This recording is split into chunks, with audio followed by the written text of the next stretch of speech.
كم من مواطن كان يعرف المستشفوين، ولكن إخلاص الشعب الجزائري، تفاني الشعب الجزائري، تضحيات الشعب الجزائري، حب الشعب الجزائري للحرية والاستقلال، أبى إلا أن يحافظ على مكتسبة الثورة وعلى علم الثورة وعلى أثر الثورة وعلى الثورة وتعيد للثورة. ولهذا أيها الإخوة، أيها الشباب، ربما ماشي ربما من سنه في 50 سنة ما يعرفش الثورة منكم، ولهذا من يعرف الثورة إلا الأقلية اللي ما زالت تعيش معكم،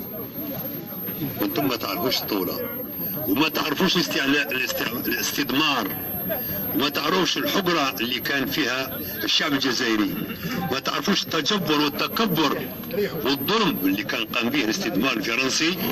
ضد الشعب الجزائري، كيفاش كان الشعب محروم من كل شيء.